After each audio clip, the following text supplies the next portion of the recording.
इस वीडियो में हम लोग क्लास 7 सिविक्स का चैप्टर 5 पढ़ने वाले हैं, जिसका नाम है समानता के लिए महिला संघर्ष।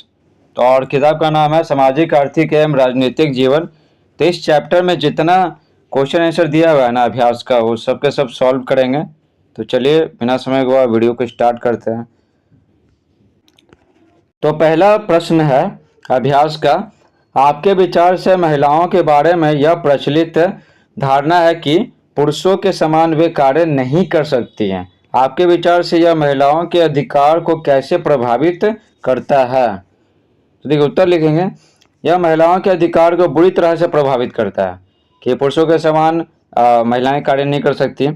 इस धारणा के कारण बहुत सी लड़कियों को उनकी योग्यता के अनुरूप अध्ययन करने और प्रशिक्षण लेने का मौका नहीं मिलता है। ठीक है, योग्यता होते हुए भी अधिकांश लड़कियों को स्कूली शिक्षा के बाद विवाह करने को कहा जाता है। ठीक है, और जिससे उनका पढ़ाई लिखाई छूट जाता है और फिर बाद में पढ़ने नहीं दिया जाता अधिकतर लड़कियों को, तो उनकी योग्यता समाप्त हो जाती है धीरे धीरे। तो इससे क्या है, इससे बहुत सारी लड़कियों की उनकी योग्यता के अनुसार ना उनको पढ़ाई लिखाई का मौका मिलता है, सब्जेक्ट चुनने का मौका मिलता है, और वो ट्रेनिंग भी नहीं ले पाती हैं। ठीक है, जिससे उनकी योग्यता ऐसी ही बर्बाद हो जाता है। तो देखिए, महिला आंदोलन द्वारा अपनी स्थिति को मजबूत करने के लिए किन्हीं दो प्रयासों का उल्लेख करें। ठीक है, महिला आंदोलन कोई दो वर्णन करना है। देखिए उत्तर लिखेंगे, महिलाओं ने दहेज के खिलाफ जोरदार आंदोलन किया। दहेज के खिलाफ परिणाम स्वरूप 1961 में सबसे पहले दहेज निरोधक कानून लाया गया। ठीक है, अगर ये महिलाएं दहेज के खिलाफ विरोध नहीं करती, विरोध प्रदर्शन नहीं करती, शांतिपूर्ण प्रदर्शन आंदोलन, तो 1961 में ना तो दहेज निरोधक कानून नहीं बन पाता। महिलाओं ने घरेलू हिंसा के खिलाफ ही लंबे समय तक संघर्ष किया। ठीक है, तो 2006 में घरेलू हिंसा उत्पीड़न कानून पारित हुआ। घरेलू हिंसा उत्पीड़न मतलब घरों में जो महिलाओं को पीटा जाता है, ठीक है ना, किसी कारणवश से, दहेज की वजह से या फिर किसी और कारण की वजह से, तो इसी को बोलते हैं घरेलू हिंसा उत्पीड़न। तो कानून पारित किया गया 2006 में, कानून बन गया, तो अब महिलाएं शिकायत कर सकती हैं और घरेलू हिंसा उत्पीड़न करने वालों के खिलाफ क्या एक्शन लिया जाएगा। 3 है, समाज में महिलाओं की स्थिति में सुधार करने के लिए कौन कौन से कदम उठाए जा सकते हैं, उल्लेख करें।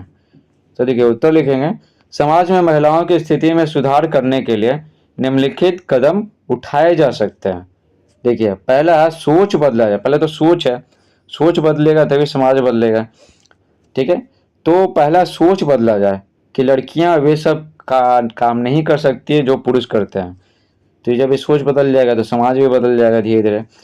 दूसरा है, लड़कियों को सरकार के द्वारा चलाई जा रही योजनाओं जैसे सुकन्या समृद्धि योजना आदि के प्रति जागरूक किया जानी चाहिए।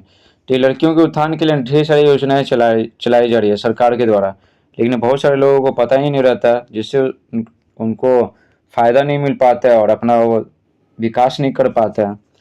तो ये बात है, तो सरकार को द्वारा जितनी सारी योजनाएं चल रही है लड़कियों के उत्थान के लिए, तो लोगों को जागरूक करना चाहिए। जगह जगह पोस्टर लगा दिया जाना चाहिए या फिर किसी सरकारी कर्मचारी को भेजना चाहिए गांव-गांव में और लोगों को जागरूक करना चाहिए। तीसरा, महिलाओं को आर्थिक रूप से आत्मनिर्भर बनाना होगा। आर्थिक रूप से, ठीक है, आर्थिक यानी पैसे से संबंधित। तो इसके लिए बहुत सारी योजनाएं हैं कि लोन लेकर वो अपना समूह में कोई कार्य कर सकती हैं। तो जैसे अचार बनाना हुआ और बहुत सारी चीज़ें, जिससे उनका आर्थिक विकास होगा। तो योजनाओं के बारे में उनको पता नहीं है बहुत सारी महिलाओं को, और कैसे उन योजनाओं का लाभ लेना है, जैसे लोन लेना है तो कैसे लोन लेना है, क्या क्या करना पड़ेगा, तो लोगों को जानकारी प्राप्त नहीं है, तो उनको भी जागरूक करना पड़ेगा। 4 है, किसी ऐसी महिला की कहानी लिखें जिसने अपनी इच्छा की पूर्ति के लिए विशेष प्रयास किया। विशेष, अपनी इच्छा की पूर्ति के लिए। ठीक है, तो उत्तर लिखेंगे, पूर्णिया जिला के गांव की एक छोटी सी बच्ची है पूजा। ठीक है, पूर्णिया जिले के घर का सारा काम निपटाकर वह चोरी छिपे 1 वर्ष तक लगातार घर का सारा काम निपटा लिया और चोरी छिपे 1 वर्ष तक लगातार मध्य विद्यालय जाते रहे।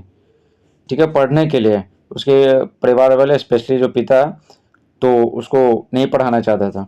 तो पूजा ने पुलिस में कार्यरत अपने पिता को समझाने की कोशिश की। उसके पिताजी पढ़े लिखे थे, वो पुलिस में थे, फिर भी उसको नहीं पढ़ाते थे। तो पैसे की कमी नहीं था, उनका वैसा राय था कि लड़कियां पढ़ लिखे क्या करेंगी। अंततः पिताजी मान गए और उसका नाम लिखवा दिया। तो ये काफ़ी बड़ी बात है कि चोरी छिपे जा रही है, उसको बहुत मना है फिर भी वो जा रही है 1 वर्ष तक लगातार। 1 साल बहुत बड़ा समय होता है। इस प्रकार से पूरा चैप्टर समाप्त होता है। तो बाकी सब्जेक्ट का वीडियोस देखने के लिए और बाकी चैप्टर का वीडियो देखने के लिए प्लेलिस्ट चेक कीजिए। Thanks for watching.